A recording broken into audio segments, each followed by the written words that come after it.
ಆಯುರ್ವೇದದ ಔಷಧಿಗಳಿಗೆ ಬಹಳಷ್ಟು ದುಬಾರಿ, ಆಯುರ್ವೇದ ಹಾಸ್ಪಿಟ್ಲ್ಗಳಲ್ಲಿ ಬಹಳಷ್ಟು ಬೇಡಿಕೆ. ಯಾಕೆಂದ್ರೆ ಜನರಿಗೆ ಒಂದು ಅರಿವು ಬರುತ್ತೆ ಈ ವರ್ಷ, ಇಂಗ್ಲಿಷ್ ಮೆಡಿಸಿನ್ ತಗೊಂಡು ನನಗೆ ಸೈಡ್ ಎಫೆಕ್ಟ್ ಆಯ್ತು, ಆಯುರ್ವೇದಕ್ಕೆ ಹೋಗೋಣ ಅನ್ನೋ ಒಂದು ಮನಸ್ಥಿತಿನಲ್ಲಿ ಆಯುರ್ವೇದ ಹಾಸ್ಪಿಟ್ಲ್ಗಳಿಗೆ ಒಳ್ಳೆ ಆದಾಯ, ಆಯುರ್ವೇದ ಮೆಡಿಸಿನ್ಗೆ ಬಹಳ ದುಬಾರಿ ಬೆಲೆ ಆಗುವ ಸಾಧ್ಯತೆ ಉಂಟು.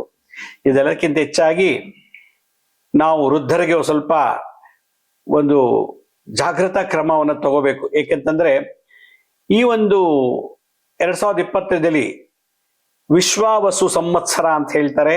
ಈ ಸಂವತ್ಸರದಲ್ಲಿ ಇದ್ದಕ್ಕಿದ್ದಾಗೆ ಗಿಡ್ಡಿನೆಸ್ ಬಂದು ಬೀಳೋದು, ರೊಮಟೆಡ್ ಆರ್ಥರೈಟಿಸು, ಆಸ್ಟಿಯೋಪೋರಿಯಾಸಿಸ್, ಮತ್ತೆ ಡೆಮೆನ್ಷಿಯಾ, ಸ್ಕಿಜೋಫರ್ನಿಯಾ, ಈ ತರ ಮಾನಸಿಕ ಕಾಯಿಲೆಗಳು ಬಹಳಷ್ಟು ವೃದ್ಧಿ ಆಗತ್ತೆ. ಕಾರಣ ರೋಗಾಣುವಾದಂತ ರಾಹು, ವೈರಸ್ಸು ರಾಹು, ಬ್ಯಾಕ್ಟೀರಿಯಾ ಕೇತು.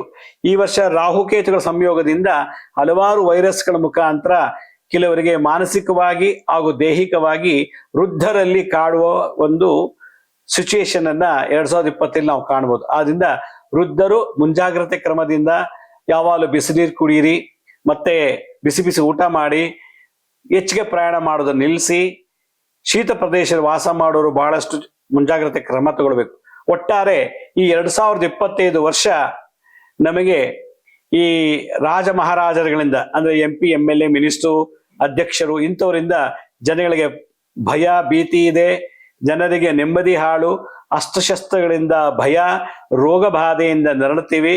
ಆದ್ರಿಂದ ಈ ಒಂದು ಸಂವತ್ಸರದಲ್ಲಿ ಪರಿಹಾರ ಏನ್ ಮಾಡ್ಕೋಬೇಕು ಅನ್ನೋದಾಗಿದ್ರೆ ನಾವು ಭಗವಾನ್ ಮಹಾವಿಷ್ಣುವಿನ ಆರಾಧನೆ ಮಾಡಬೇಕು, ನಿಮ್ಮ ಕುಲದೇವರ ಆರಾಧನೆ ಮಾಡಬೇಕು. ಇದೆಲ್ಲದಕ್ಕಿಂತ ಹೆಚ್ಚಾಗಿ ಆಯಾ ಊರಿನ ಗ್ರಾಮ ದೇವತೆಗಳನ್ನ ಸಂತೃಪ್ತಿ ಪಡಿಸೋದಾದ್ರೆ ಈ ಎಲ್ಲಾ ದೋಷಗಳಿಂದ ಮುಕ್ತರಾಗಬಹುದು ಅಂತ ಈ 2025 ಪರಿಹಾರನ ಮುಂದೆ ತಿಳಿಸಕ್ಕೆ ಇಷ್ಟಪಡ್ತೀನಿ.